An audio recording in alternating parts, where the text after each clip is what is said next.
There was a text message that came in. Paano kapag hindi natuloy ang end buyer? Siguro Okay. i-relate natin doon sa may bridge financing. Paano pag hindi natuloy? Well, that's where the letter of guarantee comes in.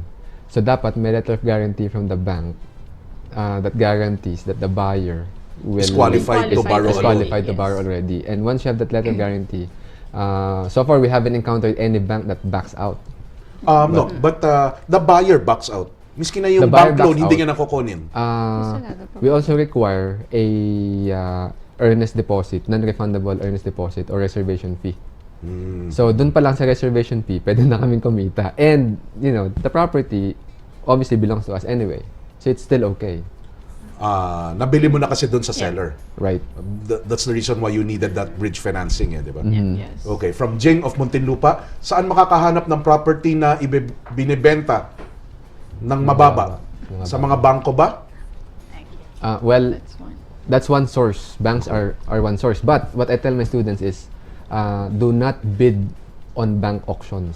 Do not bid on bank auctions. Right. Okay. Especially if you're a beginner. That's contrary to what you probably heard, Right, or probably even I was read. about to say that my principal, whom you know, is into the auction business. Right.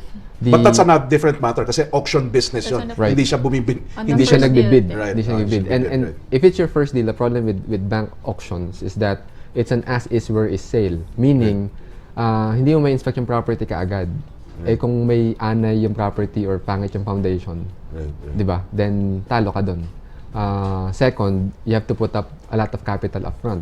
You have to you're required a non-refundable reservation fee as well as 10% down payment or even more, like in 30 days or so. If you're starting out, you don't have any money, then talo ka kagad doon, di ba? Right, right. So yun. So I strongly suggest against bidding at bank auctions as your first deal. Now you can still deal with banks by doing what I call a negotiated sale. Negotiated sale. That's right. So Meaning? you negotiate with the bank, you make an offer. Will the bank offer it to Grace at a lower than market price? Yes, because a lot of the banks have a lot of properties in their inventory as part of their non-performing assets.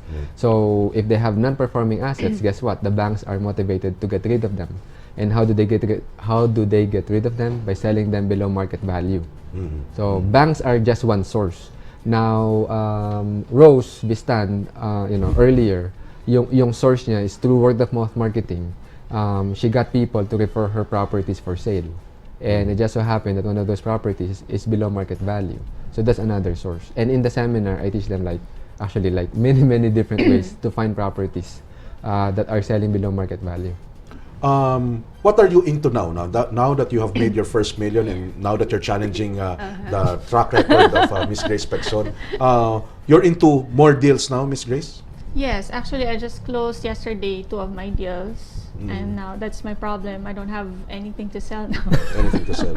So, Because I wasn't expecting that it would be that fast too. So, well, yeah, so that's a problem because I'm doing this with my business, side by side with my business also. So, Yeah. yun. Yeah. Miss Right Lynn? now, I have a partner who is actually negotiating with the bank for a foreclosed property in Parañaque because I have a ready buyer for that. And by today, we will know whether we can negotiate it. Like the bank is asking for 3.4, but we're negotiating for 2.5 at least. Right. Now, so if we can get that at 2.5, we're going to sell it for 3M. What do you see in the future, Grace? Will this be a career for you?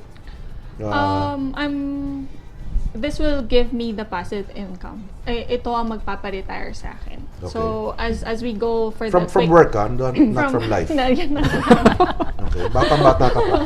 Not from life. So, as we go, parang si Sir Chase, first you generate the cash first, Right. and then if you can, you be a landlord or kung ano man, like you have rent-to-own property. So, you're in for the cash flow for retirement. Miss Lynn, are you looking at the same? Oh yeah, Being a landlord as well? yeah, definitely. Are you for close? passive- Are you close already? Oh well, not yet because Not I yet. haven't been buying multi-unit apartments yet, no? But I'm working with Trace, interestingly, on a big deal, really big deal. This is a commercial property in Quezon City, and this is going to be a joint venture. Right. Here's a property owner, instead of selling his lot, he's asking me to find a joint venture partner for him, and we're going to build a multi-story building in a 1,000 square meter lot. And he says, okay, the owner says he has the plans for it, and it can be like worth 230 million when it's finished and sold, no? And And the way we're going to approach that is also lawe lang ang puhunan. yeah. So even for big deals like that, when we're talking about hundreds of millions of pesos, we can still do deals with no money down. Okay. Yeah. And that's what we're going to show to the Philippines, that hey, you know, even big deals like this can be done. In fact, just last weekend, I met a guy who's actually doing it in the Philippines. He showed me a 874 million peso deal that he got with no money down as well. So, lawe lang ang puhunan is definitely possible. And by doing it this way, we will be helping a lot of Filipinos to actually invest in real estate and become wealthy through real estate. All right. Quick text message. Kindly flash the contact numbers of your guest from Fred Sain. We will flash when we pause. After we pause for a short break, we will still have Mr. Trace Trajano on our last segment. And we would like to thank Ms. Grace Pecson, Ms. Lynn Monsanto, and of course, Ms. Rose Vistan earlier. Thank you for gracing the show. When we pause for the break, we will still have Mr. Trace Trajano to wrap up this getting rich quick through real estate investing. Keep sending your questions to 0917-853-7333. Pisobilities will still be back here in Business Portal.